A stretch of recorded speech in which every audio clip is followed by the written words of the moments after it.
Le danger est partout dans One Piece. Un danger qui ne fait pas de cadeau, que ce soit l'environnement, que ce soit la faune, que ce soit les ennemis. La mort est partout. Mais il y a des personnes qui sont happées par ce danger, qui adorent ce danger, alors que d'autres font tout pour l'éviter et pourtant ils sont dans une nuise noire. Des personnages qui risquent de mourir dans très peu de temps. Et cette tension, c'est ce qui fait la beauté de One Piece actuellement. Et oui les Nakama, bienvenue sur Raftel Hill. Et surtout cette vidéo, vous allez la trouver géniale car c'est une vidéo sur les personnages qui sont en réel danger dans One Piece actuellement. Et cet arc, vous le savez, tout le monde est en danger, mais il y en a plus que d'autres. Ça va faire plaisir à tout le monde car certains vous les avez oubliés, d'autres vous vous en doutez pas. Et enfin, vous attendez certains personnages. Donc prédiction en commentaire avant que la vidéo commence et ensuite vous nous dites si c'est validé ou pas. Et place à la vidéo. La fugitive. Pour commencer cette vidéo, je vais parler d'une Mugiwara qui n'en est pas tellement une. Bon, ça a été confirmé par Oda, mais elle n'est pas sur le bateau, elle n'est pas avec eux depuis très longtemps et pourtant tout le monde l'adore. On parle bien de Vivi. Apparue en tant que membre du Barkwork, elle s'est vite révélée être une princesse en détresse. Elle était totalement fauchée et elle était chassée par un Shichibukai. Rien que ça. Personnellement, je l'aurais abandonnée très vite. Et je vois pas pourquoi Nami l'a pas fait. C'est le destin, c'est le destin. Et très vite, elle est devenue très importante. Les Mugi ont même un lien très important avec elle. Et surtout, après les événements d'Alabasta, elle a été longtemps en sécurité. En tant que princesse, elle était protégée dans son propre pays, mais aussi dans le monde entier, car le gouvernement mondial protège les rois et les reines. Surtout quand elles sont descendantes de dragons célestes. En tout cas, de Dragon Céleste à l'origine, une des 20 qui a créé le gouvernement actuel. Et ça, jusqu'à la rêverie où son père est mort sur place, où elle-même a été désignée par Im-sama pour... Eh bien en fait, on sait pas pourquoi. En tout cas, c'est juste Im veut Vivi. Elle a été attrapée par le CP0, elle s'est enfuie grâce à Wapol, elle s'est cachée dans un bateau. Et maintenant, elle a été récupérée par Morgan, celui qui la protège actuellement. Mais que par intérêt, vous inquiétez pas. Elle est clairement l'une des personnes les plus en danger de One Piece. Le gouvernement entier la recherche, tout ça car cet homme, ce Im-sama la veut. Le mort-vivant.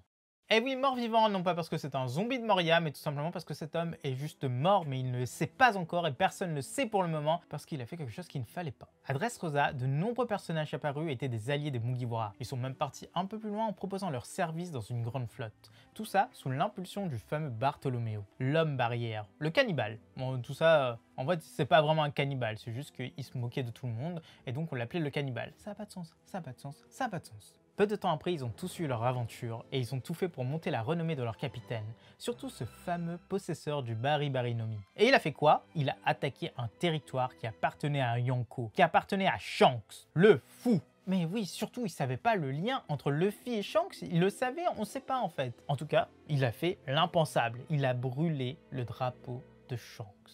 Et Shanks, vu ce qu'il a fait à Kid, eh ben, on n'a aucun doute là-dessus, il va démonter Bartolomeo et surtout, il l'a annoncé lui-même. La princesse. La deuxième princesse de ce top est une princesse qui a quand même eu une vie très compliquée. C'est l'arme antique Poséidon, aka Shirahoshi la pleurnicharde. De son enfance, elle a été la cible d'un énorme pervers qui voulait juste l'arme antique. Et du coup, qui lui envoyait des haches d'amour. Qui fait ça? Mais qui fait ça? Plus tard, Caribou a essayé de l'enlever. Sur Marie-Joise, Saint Carlos a voulu la réduire en esclavage par 2 fois. Et maintenant, elle a pu rentrer chez elle tranquillement. Mais la vérité, c'est qu'elle est toujours en danger. Cette fille est toujours chassée par les chasseurs d'esclaves. Est toujours chassée par Vanderdecken. Et surtout, les dragons célestes la veulent encore. Mais pire, car vous y avez forcément pensé, c'est l'arme antique Poséidon. Et aujourd'hui, qui veut les armes antiques? Barbe Noire.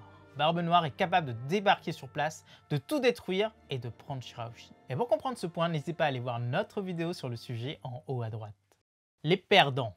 Les batailles d'Egghead sont clairement les meilleures de One Piece, et de loin. La tension y est présente. Nombre de personnages entrent dans des batailles pour leur vie. Pour le coup, ils risquent réellement leur vie. Et nombre d'entre eux sont défaits. Tel est le cas de l'équipage du cœur. Ils ont eu la malchance de tomber sur le plus grand malade du Nouveau Monde. Le monstre aux 2 fruits du démon. Encore une fois, on parle de Barbe Noire. Il n'y a que lui dans cette saga. Que lui! Il était avec une partie de son équipage capable de dévaster des pays entiers. Alors oui, l'équipage de l'eau a résisté. Mais pas aussi, ça c'est sûr. Mais ils ont été battus. Et seulement les capitaines et le second ont pu fuir. Mais l'eau aujourd'hui, il est entre la vie et la mort. Et cet homme a 3 milliards de berries sur sa tête.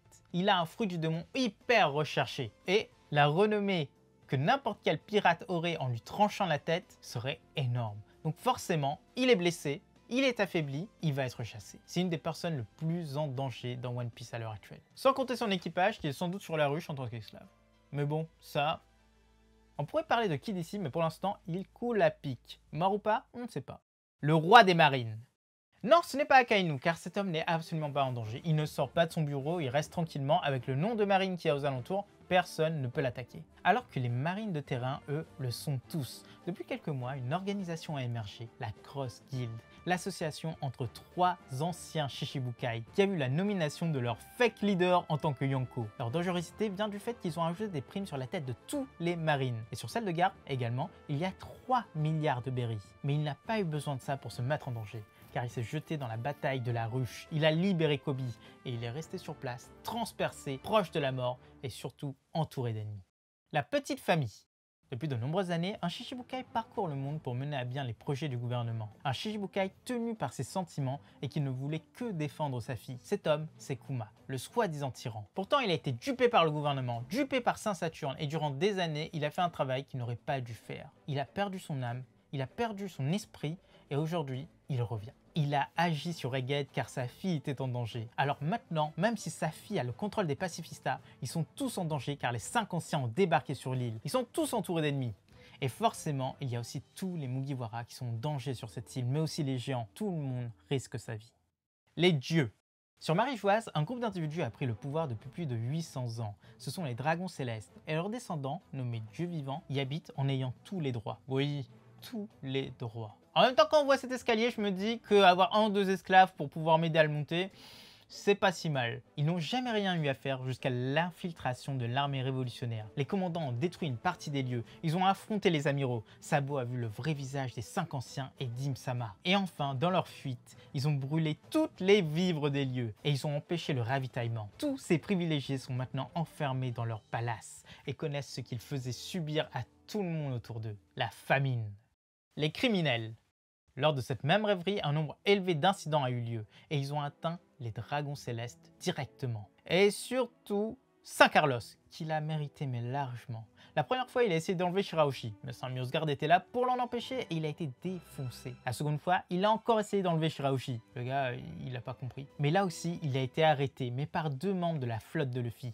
Sai et Léo, qui ont défoncé le dragon céleste. Et tant mieux! Depuis, ils sont activement recherchés par le gouvernement mondial. Ils sont condamnés à mort. Frapper un dragon céleste et le mettre dans cet état, c'est un énorme crime, digne des hommes de Luffy. Mais pour ça, ils risquent clairement leur vie, bien plus que n'importe quel pirate lambda. Wano. Et enfin, pour finir cette vidéo, c'est un peuple entier qui est dans les ennuis. Et on vous explique pourquoi. C'est bien le peuple de Wano, ça vous l'aviez deviné. Durant des années, ils ont été sous le contrôle de Kaido, oppressés et obligés de vivre dans la peur. Puis, Luffy est arrivé, ils ont été libérés, les Kozuki sont revenus, le bonheur également. Mais récemment, on a appris que Pluton était dans les tréfonds de l'île. Et un ennemi l'a appris également, Caribou, qui lui va tout répéter à Barbe Noire. Et cet homme, il va débarquer sur place pour péter les murs, récupérer l'arme antique, quitte à réduire cette population à néant en détruisant les lieux. Et oui, tout Wano est en danger. Et voilà les Nakamas, c'est déjà la fin de cette vidéo. On espère que ça vous a plu. Encore une fois, je suis tout seul. Encore quelques petits mois, parce que moi, ça me puzzle la mine de rien. Ah, il me faut de la compagnie là, c'est pas possible. Non, en vrai, j'ai des gens qui viennent à la maison, j'ai de la famille et compagnie. Tout va bien pour le moment, mais vous inquiétez pas. Oui, il y a une petite latence sur les vidéos, mais j'ai pris quelques jours pour faire autre chose et vous inquiétez pas, tout va bien. Donc, ça reprend petit à petit. Il y aura d'autres projets qui vont arriver. J'ai un peu plus le temps. Vous allez voir, ça va être très sympathique. Et à bientôt les Nakamas.